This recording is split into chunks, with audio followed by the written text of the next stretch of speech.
Waktunya bersaat teduh dengan Tuhan melalui bacaan Alkitab 1 pasal sehari dalam kitab Sejarah Bangsa Yahudi, bahagian 6, seri yang kedua, kitab 2 Tawarik, pasal 19.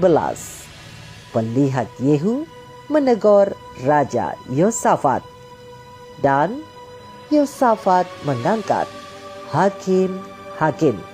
Selamat membaca, mendengarkan, merenungkan, dan melakukan firman Tuhan. Kiranya Roh Kudus senantiasa menuntunmu dalam memahami sabdanya dan memampukanmu menjadi pelaku firman.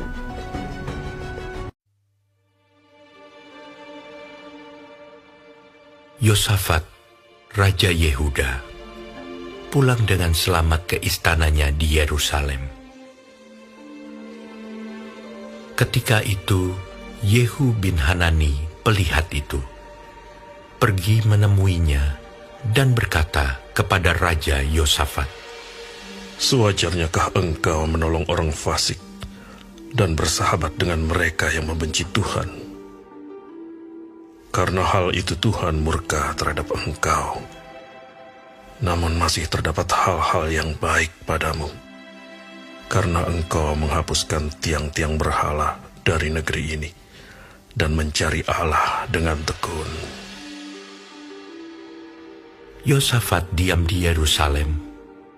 Ia mengadakan kunjungan pula ke daerah-daerah, dari Beersheba sampai ke pegunungan Efraim, sambil menyuruh rakyat berbalik kepada Tuhan, Allah nenek moyang mereka. Ia mengangkat juga hakim-hakim di seluruh negeri, yakni di semua kota yang berkubu di Yehuda, di tiap-tiap kota.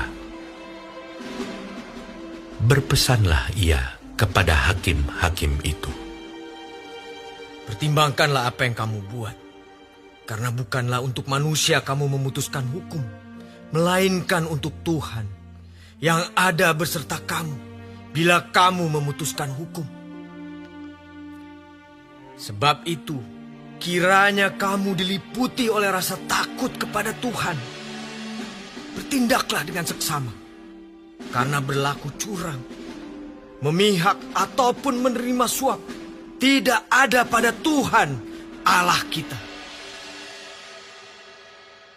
Juga di Yerusalem, Yosafat mengangkat beberapa orang dari antara orang Lewi, dari antara para imam, dan dari antara para kepala puak Israel, untuk memberi keputusan dalam hal hukum Tuhan dan dalam hal perselisihan. Mereka berkedudukan di Yerusalem. Ia memerintahkan mereka, "Kamu harus bertindak dengan takut akan Tuhan, dengan setia dan dengan tulus hati. Demikian, dalam setiap perkara yang disampaikan kepada kamu oleh rekan-rekanmu yang tinggal di kota-kota, yakni perkara-perkara mengenai penumpahan darah atau mengenai hukum, perintah, ketetapan-ketetapan, dan peraturan-peraturan, hendaklah kamu memperingatkan mereka, supaya mereka jangan bersalah terhadap Tuhan, sehingga murkanya menimpa kamu dan rekan-rekanmu. Hendaklah kamu berbuat demikian, dan kamu tidak akan bersalah. Dengan ini imam kepala Amaria diangkat sebagai ketuamu dalam segala perkara ketuhanan, dan Zebaja bin Ismail, pemuka kaum Yehuda, dalam segala perkara kerajaan. Sedang orang Lewi akan melayani kamu sebagai pengatur. Bertindaklah dengan tegas. Kiranya Tuhan menyertai orang yang tulus ikhlas."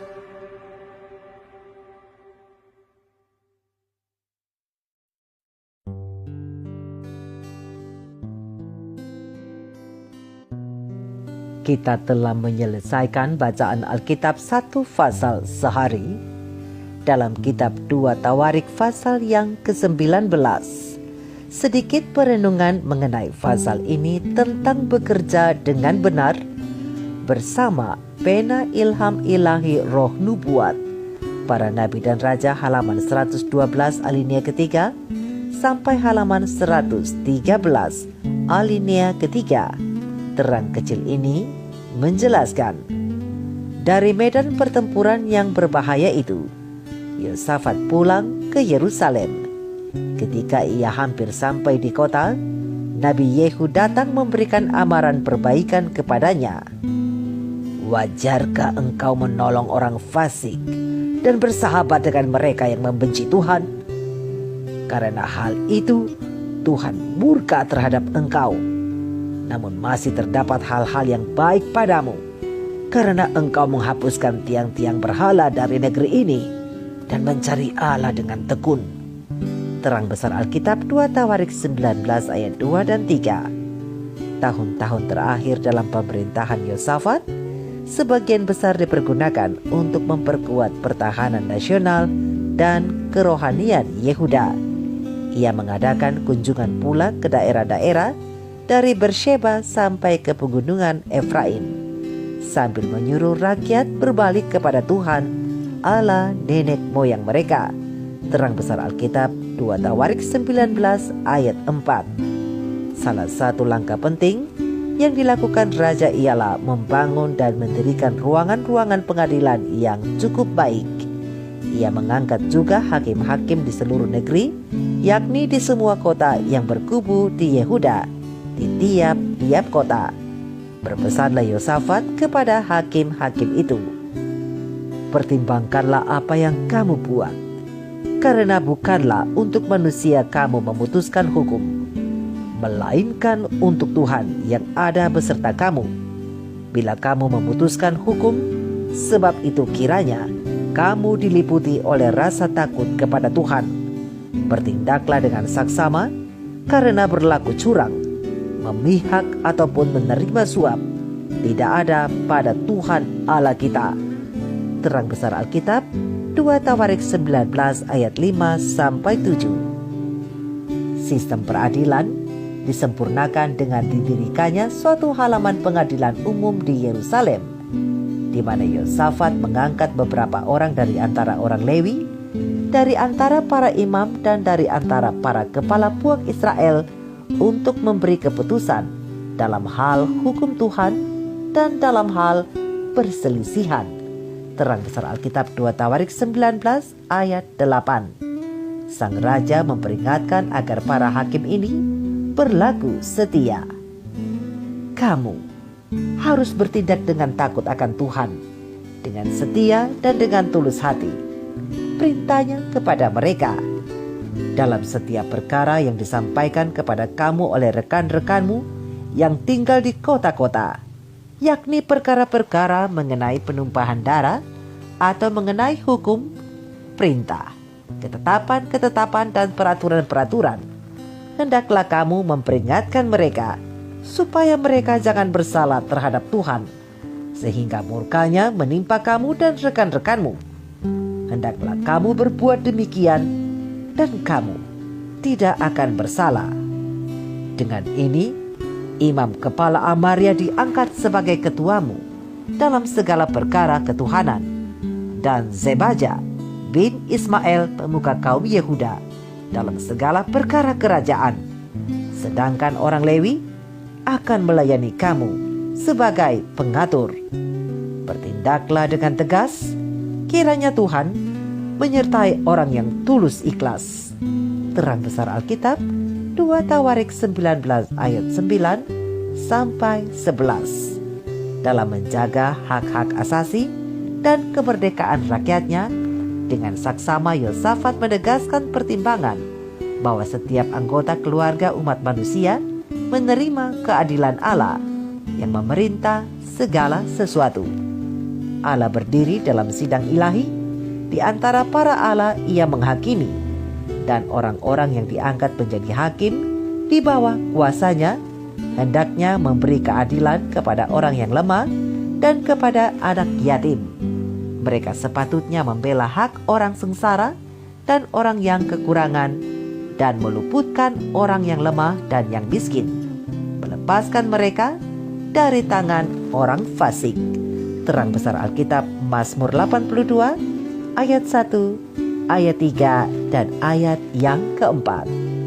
Saudara dan saudariku, orang yang hidup mengasihi Tuhan biasanya akan mendorong orang-orang lain di sekitarnya untuk juga hidup mengasihi Tuhan, seperti halnya Yosafat. Sebagai raja, Yosafat bukan hanya memperhatikan rakyat yang berdomisili di pusat kerajaan, namun ia juga mengunjungi rakyatnya di daerah-daerah, bahkan yang berada di wilayah pegunungan. Dan sebagai raja yang mengasihi Tuhan, Yosafat mendorong rakyatnya untuk hidup benar, menyadari bahwa ia perlu tenaga bantuan untuk menjalankan pemerintahan yang benar. Yosafat mengangkat hakim-hakim dengan disertai instruksi bahwa mereka harus melakukan pekerjaan dengan mengingat bahwa mereka bekerja bagi Allah dan bukan bagi manusia. Sebab itu, mereka tidak boleh curang atau menerima sogokan. Sementara di Yerusalem sendiri, Yosafat menunjuk beberapa orang Lewi, imam dan kepala puak untuk menangani masalah rakyat yang berkaitan dengan penerapan hukum Tuhan dan perselisihan. Instruksi Yosafat kepada mereka pun penting, yaitu mereka harus bekerja berdasarkan rasa takut akan Tuhan, setia, dan juga tulus. Dari pesan Yosafat kepada orang-orang kepercayaannya, terlihat bagaimana pandangannya mengenai pekerjaan itu sendiri. Bagi Yosafat, bekerja harus dilakukan seperti untuk Tuhan. Sebab itu, orang tidak boleh bekerja demi kepentingan diri sendiri semata, melainkan untuk kemuliaan Tuhan. Dan segala sesuatu yang dilakukan untuk kemuliaan Tuhan harus dilakukan dengan benar dan kudus. Tidak ada tindakan apapun yang boleh mencemari kebenaran dan kekudusan dari suatu pekerjaan. Orang harus bekerja dengan rasa takut akan Tuhan. Dengan demikian, berbuat curang, berlaku tidak adil, dan menerima suap seharusnya tidak ada dalam kamus orang-orang yang hidup dan bekerja bagi Tuhan, apapun bidang kerjanya. Setiap pekerjaan harus dilakukan dengan setia, setia dalam memenuhi jam kerja, setia juga dalam memenuhi target kerja, dan lain-lain. Mari kita renungkan ini bersama. Tuhan Yesus memberkati. Shalom.